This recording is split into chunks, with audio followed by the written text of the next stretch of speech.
There we go. Just give people a few seconds to filter into the room.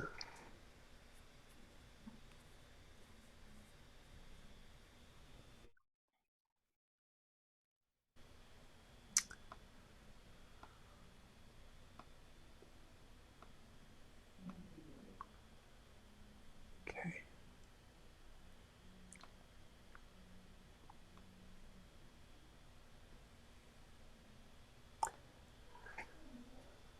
Okay. Hi, everybody. Oh, my camera. There we go.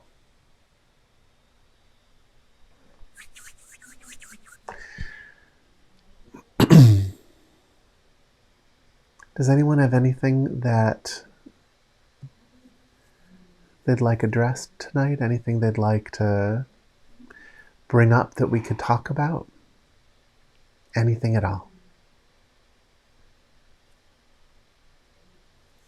About any aspect of meditation or spirituality or life? Okay, so one person is saying bitterness and grief. So Anna, we will definitely filter that in to our conversation tonight. Anything else anyone would like to add?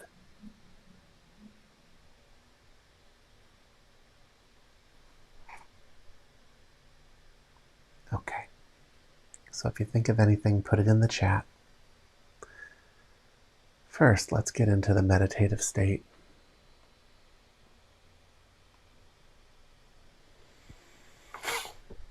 So you know the drill. Place your attention at the forehead and crown. Let your eyes fall to a spot on the floor in front of you. Alternatively, you can just let your eyes take in the entire room at once and not focus on any one thing. These two techniques train two different skill sets, really, but both of them are effective for getting your eyes out of the way so that you can enter the meditative state.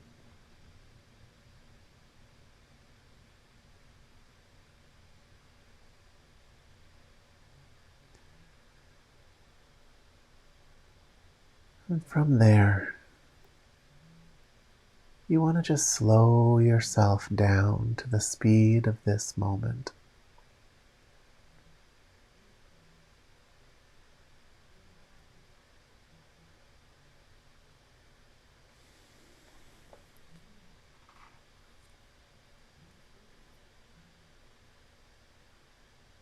In this moment, there's nothing that needs to happen.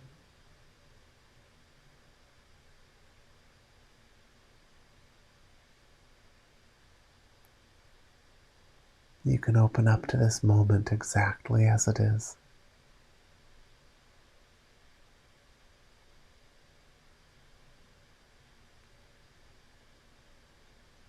If you're uncomfortable in this moment, it's because you're not given to it. You're pushing and pulling. You're reaching into the future and past, thinking you can manipulate the moment into some other shape.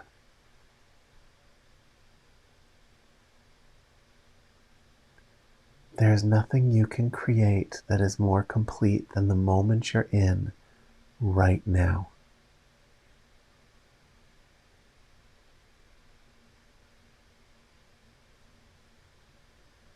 So just let everything else go and be in this moment.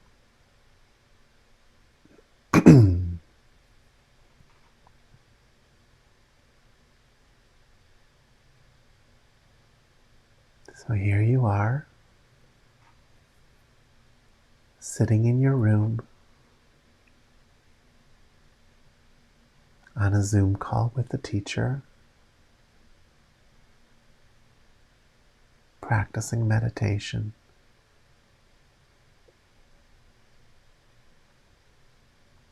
Can you let that be enough?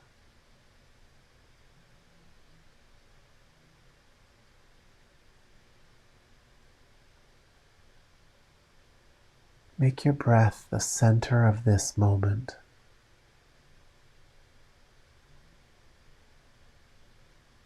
And all I mean by that is, as you're breathing in, be completely aware of every aspect of breathing in. As you exhale, ride that exhale all the way down.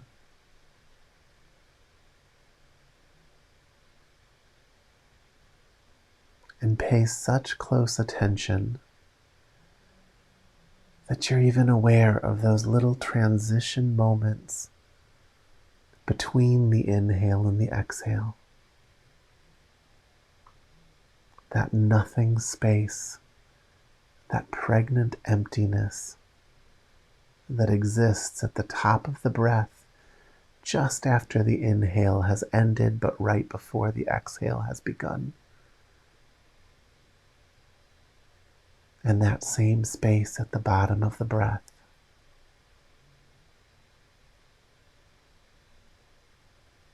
As we've said many, many times, those spaces are a doorway into the meditative state.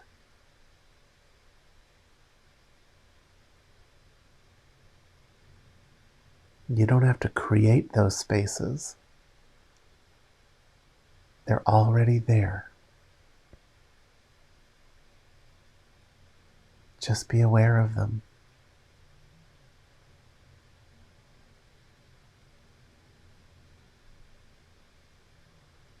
You don't have to be aware of the space between the clouds and the sky through which you can see a pinprick of the blue sky behind them. You just have to shift your attention from the clouds to the opening.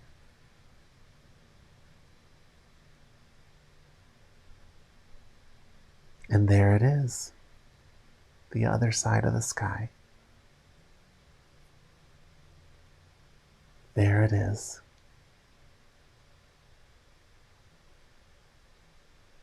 The meditative state. Reality.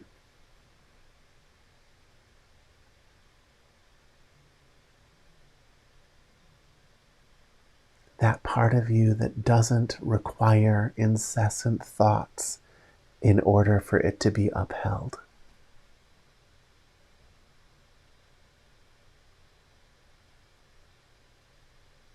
It's what's left when you stop conjuring the story into existence.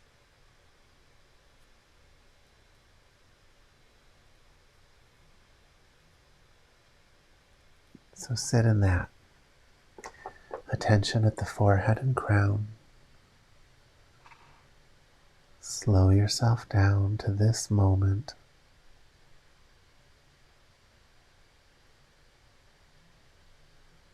Watch the breath and be aware of the opening between the breaths.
Slow down.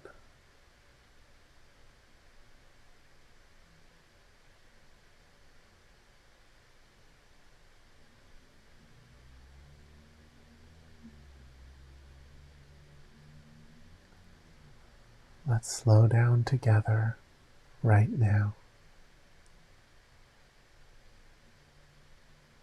There's nothing you have to figure out.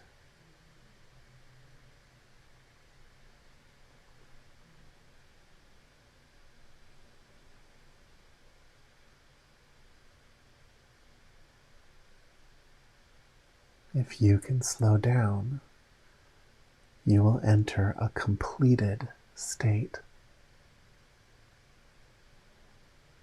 And that completion will reflect itself on the screen of your life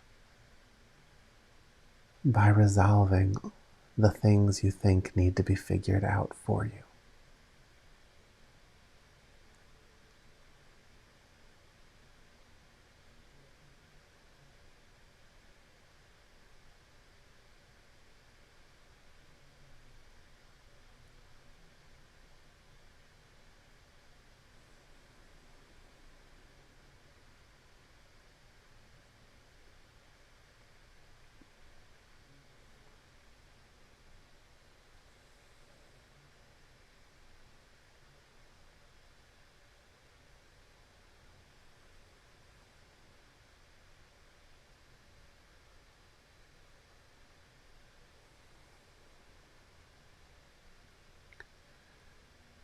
Anna has asked if we can touch upon bitterness and grief.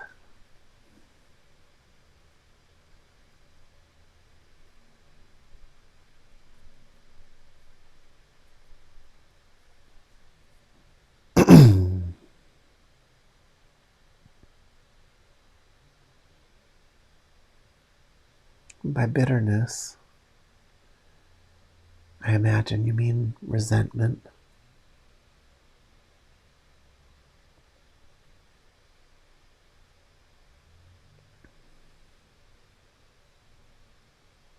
She says yes. Those sorts of feelings are actually just a play of light. It's a play of color and light brought about by comparison. In truth, every negative feeling you have is a play of color and light brought about by comparison. You look at something in this moment or something that's weighing on you in this moment, and you compare it to a past moment or to an ideal future moment that somebody gave you at some point in your life.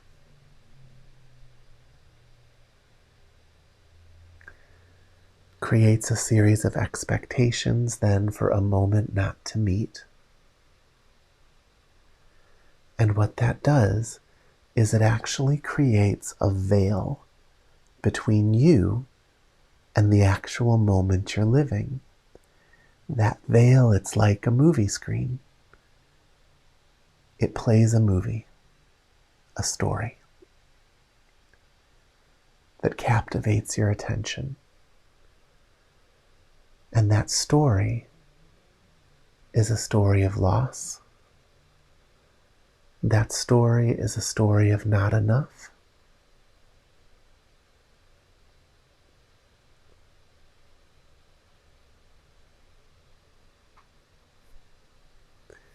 So Anna's asking, how do you overcome that? You overcome that by staring directly at what is. Without manipulation, without comparison. You throw yourself wide open to that thing that is so unacceptable to you, and you experience it in its totality. Why does that work? Well, this is something you have to prove to yourself. You can't just take my word for it.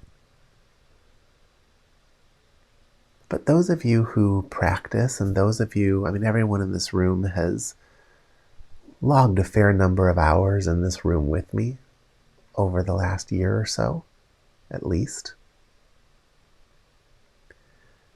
You've surely had experiences with this meditation practice where you just are sitting there and nothing's wrong. You're not reaching outside of yourself, and all the comfort that you would have reached outside of yourself to find is just here, timelessly present.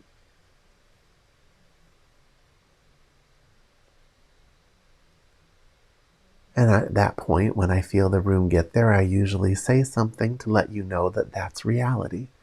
That when I say reality, that's what I'm talking about, because the clouds have parted.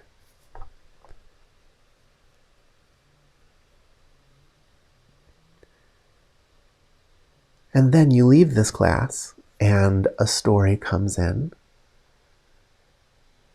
and that story attracts your mind, and it's connected to 10 other stories, 10 other series of comparisons.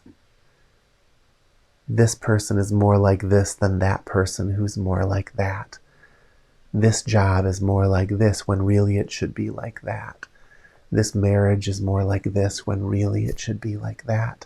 This person should be doing more of this when really instead they're doing that. This series of comparisons that utilize things that don't even exist in the moment. And so rather than engaging with the moment, even if the moment is a moment where something unthinkable in the storyline has occurred, by not engaging with that moment, you instead engage with something very shallow. And I don't mean that in a judgmental way, I mean that in a very literal way. It's the surface waves on the water, and you miss the vast ocean that makes up 99.999% of your existence. I'm always guilty of mixing my metaphors, but that is the screen that comes down over your eyes. It's that shallow surface of the water view where the stories of comparison play out. And you suffer. And the story is that you're suffering because someone isn't measuring up or some job isn't measuring up. But that's not really why you're suffering. You're suffering because you are choosing a story of suffering. You are leaving a place of wholeness to have an experience with lack. And you're doing it because consciousness grows from falling down and getting back up over and over and over again. So it's okay that you're doing it. But at some point in that process, you wake up. And when you do, rather than comparing, you just go right into that thing that is so unacceptable. What is it for each of you? Is it a health condition? Throw yourself wide open to that health condition. Give it full space to be what it is. Let it do its thing without you rejecting it or manipulating it. And what that'll do is it will part the screen, and you will be one with the moment again. Why? Because those stories arise from reality. They are not reality, not at their shallow level, but they are composed of reality. that pregnant, open emptiness that contains everything you could ever want, that you experience when you really let go. That is the substance out of which everything is created. So no problem is really a problem. It's the interpretation of the thing that creates the storyline of problem. And when you instead just be with it wholeheartedly on its own terms, that pregnant emptiness that is at its heart becomes its dominant quality.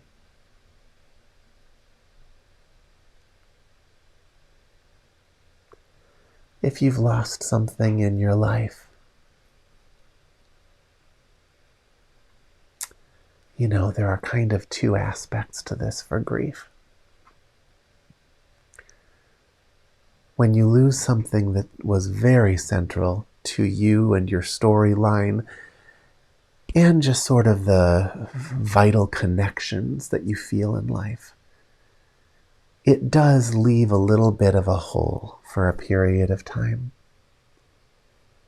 And grief is really, in its cleanest form, nothing more than a desire to kind of restore the energy left behind by that hole. So if you lose a loved one, you find yourself doing things to honor them, doing things to remember them. That's how we kind of fill that hole back up. But all of that is dealing head on with the grief. All of that is stepping right into it and acknowledging it and interacting with it in an acceptance way.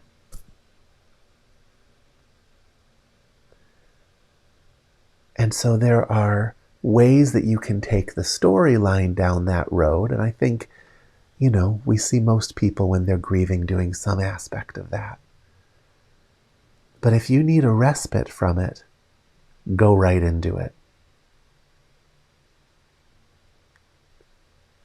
Throw it onto the screen of your mind and sit with it without it needing to be any different than what it is.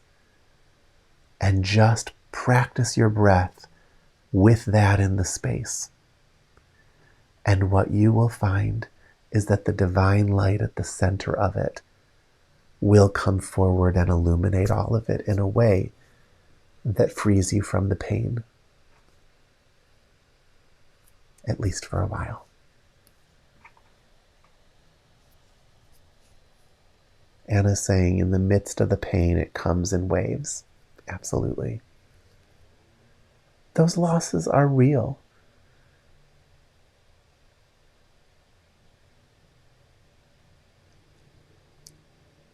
Those losses in the storyline are real.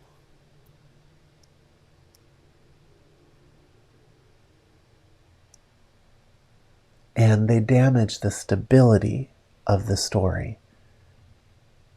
And that's what requires healing. But in any moment, you can step out of the story simply by not comparing it to anything else. Let it all be what it is. When I have you all place your attention on the room around you, and I tell you to let go of your name for everything, to set the walls free around you, let them be exactly what they need to be. We're not saying pretend there aren't walls.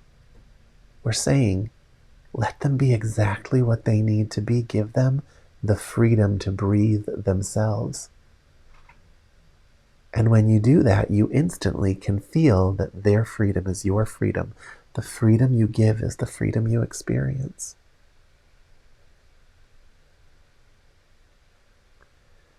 And it's the same for every person in this world.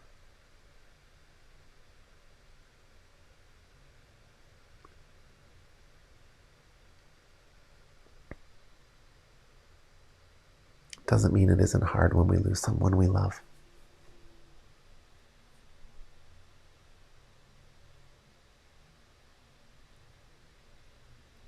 But what did you lose?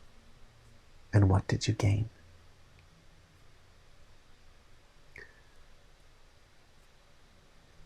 This idea of permanence and immortality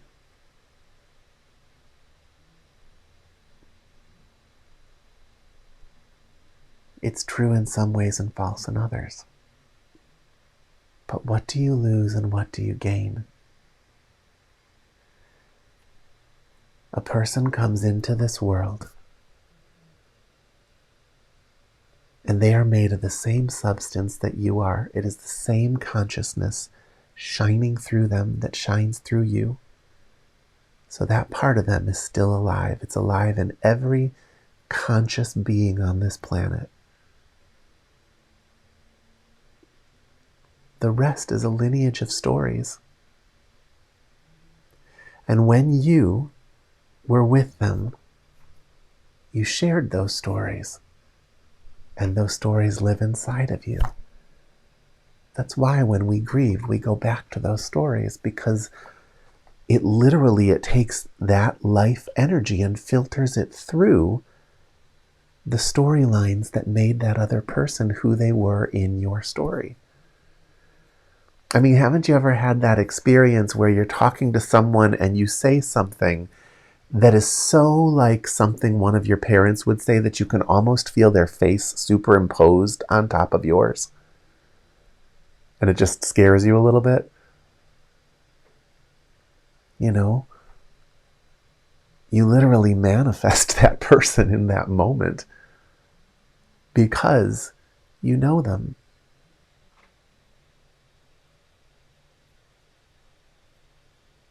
So what was lost? Their life force still here. The constellation of attitudes, opinions, likes, dislikes, neuroses, joys, they're products of the mind.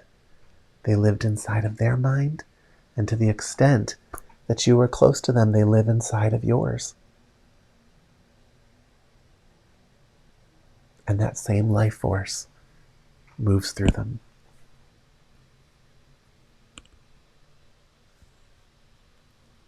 You are not this personality. You are the consciousness that animates all things. In this really interesting mechanism of separation put together for the purpose of growth.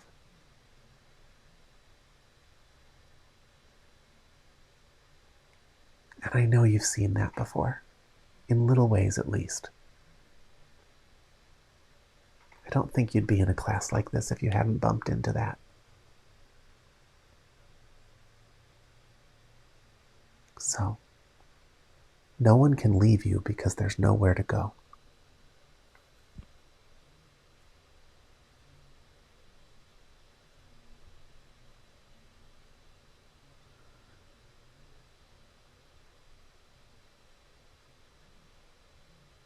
You know, I have experiences in my life I wish I hadn't had.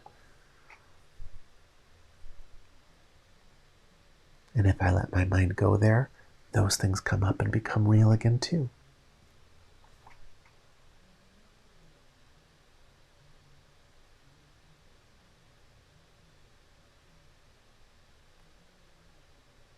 So, it's all real and none of it's real. It's all real, but not the way you think. And when it comes to grief, the good news of that is that it means you can't lose anybody.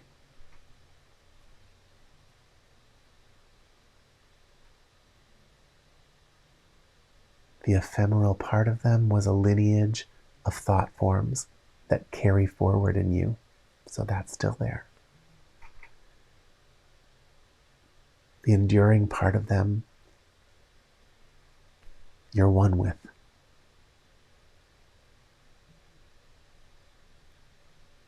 So talk to them, remember them,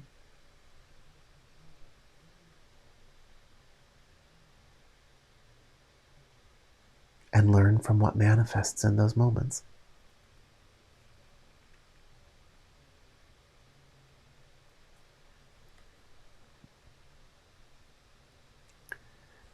But in moments when you don't have the clarity to do that, because you're feeling anger or resentment,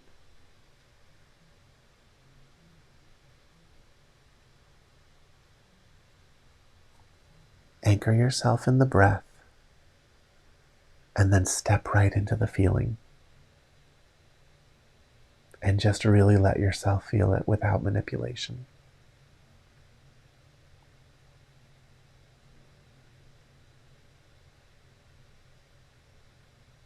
And if you can do that, it's not as simple as saying it goes away. It's better than that. It transmutes into what it actually is. An arising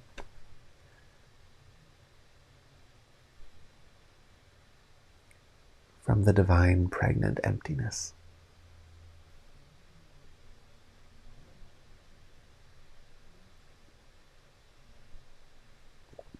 Are there any questions about any of that? It's something I would really like you to receive.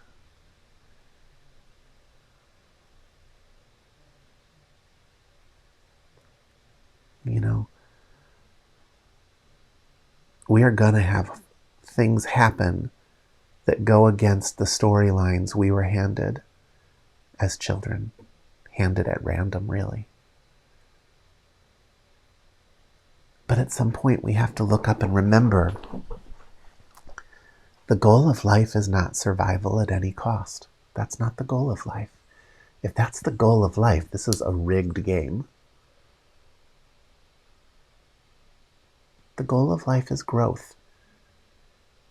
It's okay for our bodies to decline. It's okay for one incarnation to come to an end.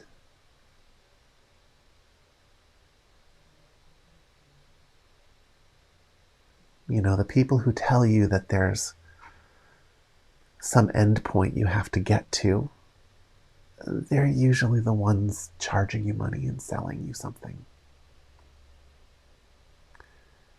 What matters is, are you reaching? What direction are you moving in? There's a long game here that's much bigger than one body.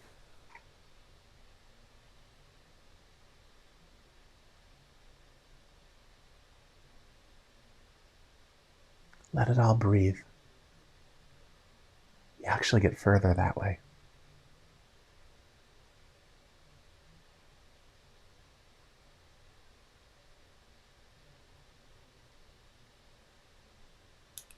You know, as that projective part of our life gives way to the more yin, inward, crumbling in on itself part of life, in every moment, your greatest power is the ability to give 100% of yourself.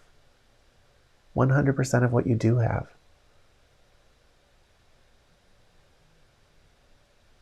And you will never lose that. And that's what it takes to be actively achieving the goal of your life, which is to expand. From where you're at, just continue expanding. So we can lower the stakes a little bit.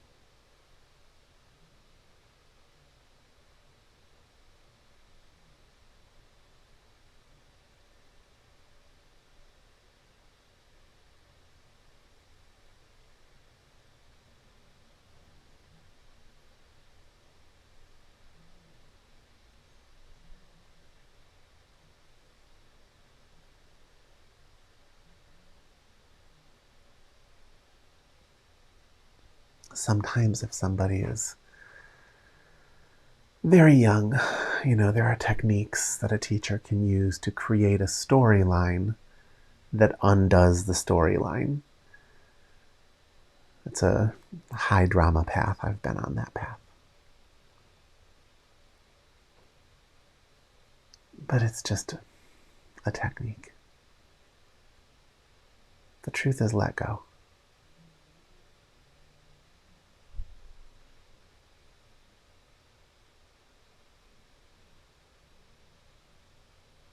The truth is, stop pushing and pulling. Stop comparing.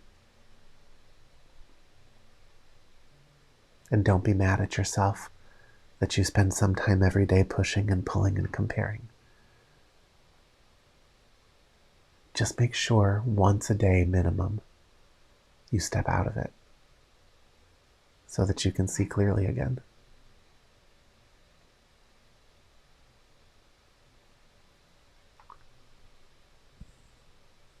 If you do that, you'll keep expanding.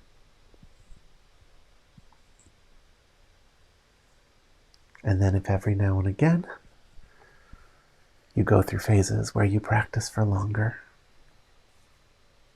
you'll see amazing things. Things that defy words.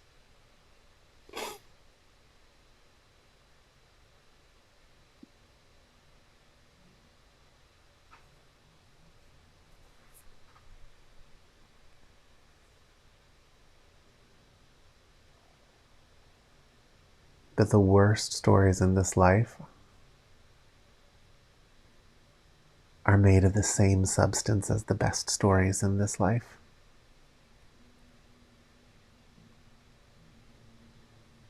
And a lot of times, the things that come out of the worst stories are better than the things that come out of the good stories.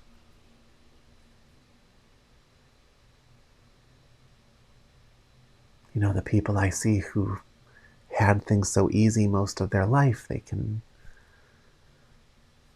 barely pull themselves together in their adult life.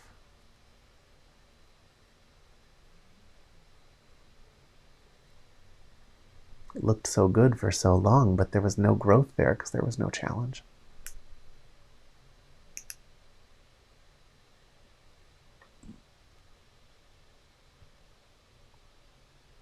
And the web of causality, the web of all of it, is so intricate. You're never going to be able to see it all. So just be grateful that you are in a realm that has all these challenges set up for you so that you can grow. And if you watched your loved one have challenges, be grateful that they had time in this realm where they were so loved by life that challenges were set up for them so that they could grow. And know that the wide angle view shows you that it's all okay.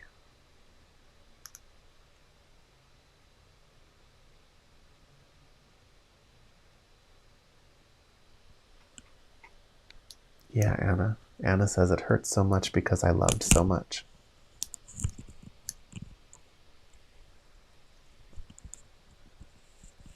Well, then be with that hurt. Don't push it away. Don't compare it to a wish to stop hurting. Open up and hurt.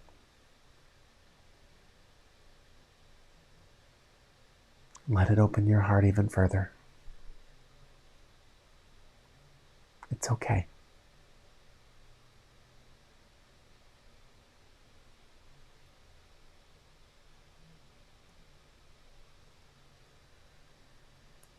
That way, when the heart heals, it'll heal from the inside out, as opposed to just a little scab and a scar that is okay as long as nothing touches it, which is what most people do.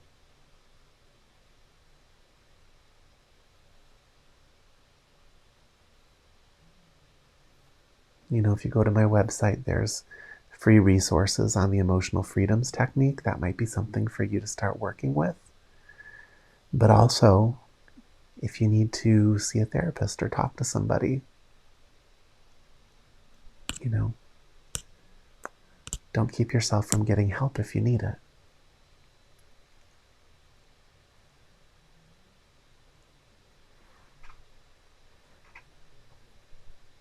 But mostly it's all just life doing its thing, and it's okay.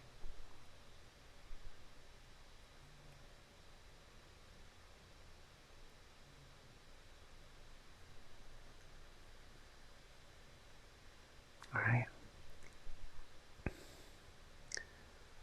So let's go back into meditation. Of course, Anna, anytime. Let's go back into meditation, and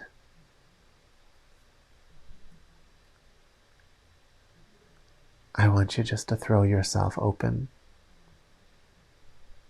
to what's in front of you. And if what's in front of you is a feeling on a screen, don't push it away. Just be with it. Sit and breathe with it. On every inhale, give it space. On every exhale, offer it space. Set it free, not free to leave, free to do whatever it needs to do. Let the feeling be whatever it needs to be.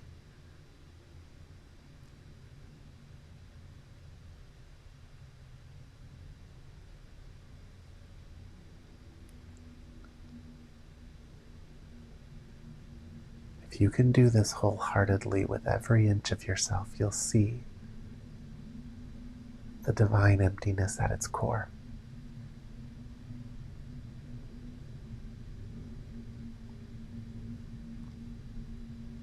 You'll see the best part of yourself looking back at you. Promise.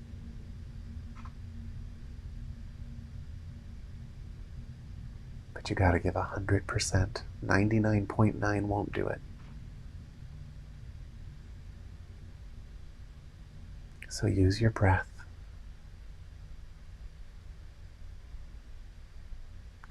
And let it be.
going to close up just a little early today.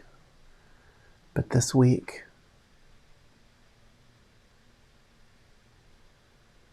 I want you, when you find yourself suffering in a comparison state, I want you to shift yourself to the offensive item and just give it a beautiful home. Open yourself wide and let it breathe and live and be. Let it do its thing in full awareness.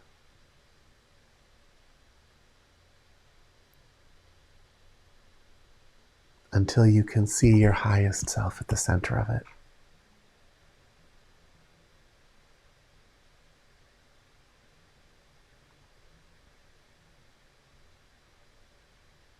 That consciousness that you see at the center of it, it's the highest part of you, but the highest part of you is the highest part of everybody. It's the highest part of me. It's what I open up and try and bring to these classes. So in your darkest moments, if you'll just show up for them, you won't be alone.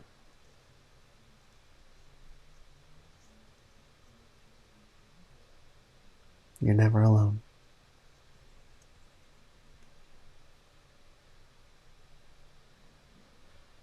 But you have to show up 100% to see it.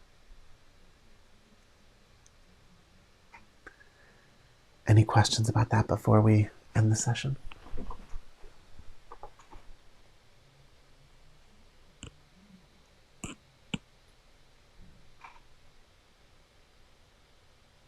All right, everybody. I will see you next week, next Thursday. Have a good night. Much love to you, Anna.